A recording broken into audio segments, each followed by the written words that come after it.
महाराष्ट्र के उप मुख्यमंत्री अजित पवार ने शुक्रवार को कहा कि पुणे में हुई कार दुर्घटना के मामले में कड़ी कार्रवाई की जानी चाहिए। इस घटना में 2 लोगों की मौत हो गई थी। पुणे के कल्याणी नगर में रविवार तड़के कथित तौर पर पोर्श कार चला रहे नाबालिग चालक ने मोटरसाइकिल से जा रहे 2 सॉफ्टवेयर इंजीनियरों को कुचल दिया था, जिससे दोनों की मौत हो गई थी। पुलिस ने दावा किया है कि किशोर नशे की हालत में कार चला रहा था। कार हादसे के बाद किशोर को किशोर न्याय बोर्ड के समक्ष पेश किया गया, जिससे उसे 300 शब्द का निबंध लिखने के लिए कहकर जमानत दी थी। पुलिस ने किशोर न्याय बोर्ड का रुख कर उससे अपने आदेश पर पुनर्विचार का अनुरोध किया। दुर्घटना के कुछ घंटे बाद आरोपी को जमानत मिलने की काफी आलोचना हुई। यहाँ संवाददाताओं से अजित पवार ने बातचीत की। किसी राजनीतिक व्यक्ति के हस्तक्षेप के बिना जांच की जानी चाहिए। जो कुछ भी हुआ वह गंभीर था। ऐसी घटनाओं पर अंकुश लगाना चाहिए तथा मामले में जिम्मेदार लोगों के खिलाफ कड़ी कार्रवाई की जानी चाहिए। उन्होंने कहा कि वह पुणे पुलिस से मामले के बारे में नियमित जानकारी लेंगे। राष्ट्रवादी कांग्रेस पार्टी प्रमुख ने कहा कि मामले में कोई राजनीतिक हस्तक्षेप नहीं किया गया और प्रकरण की पारदर्शी तरीके से जांच की जा रही है। अजित पवार ने यह भी कहा कि शहर में अवैध पब और बार के खिलाफ कड़ी कार्रवाई शुरू की गई है। दादा, त्यांचं म्हणणं आहे की अचानक अशी घटना घडतात ही गाडी काय हॉटेलमध्ये धडकलेली नाही ना बारमध्ये धडकली, रस्त्यावर धडकली आहे, तर आमच्यावर कारवाई का?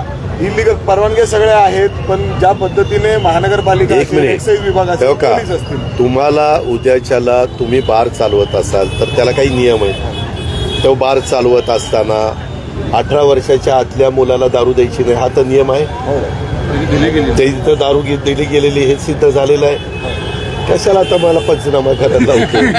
जे काही हे का गुन्ह्यावरही आकस बुद्धीनं काही कारवाई होणार नाही, पण जे कोणी दोषी असतील ते किती मोठे असले, किती श्रीमंत असले, किती श्रीमंताच्या बापाचं पोरगा असलं तरी तिथं जे काही रितसर असेल ॲक्शन, कायदा हा श्रीमंतालाही सारखा, मध्यमवर्गीयाला सारखा, गरिबालाही सारखा, नियम सगळ्याला सारखे, त्याच पद्धतीनं ही कारवाई होणार आहे आणि ही कारवाई चाललेली आहे। नाही, त्याच्यात तर मी वाचलं ते दंगेकर तर म्हणाले सीपीनीच हे केलं, पैसे घेतले।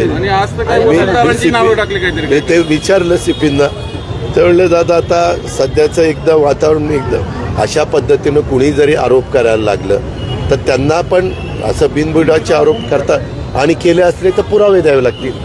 उद्याच्याला ते म्हणतात की XYZ ऑफिसरनी घेतलंय तर मग पुरावे तर द्यावे लागतील ना। असं उगीच उचलली जीभ लावली टाळायला असंही बोलताय। मुख्यमंत्र्यांनी बैठक घेतली, यामध्ये 5 जिल्ह्याचे पालकमंत्री अनुपस्थित होते। यावर कशामध्ये मुख्यमंत्र्यांनी आज आढावा बैठक घेतली मुंबईमध्ये? हो का? कशाच्या बद्दल घेतली?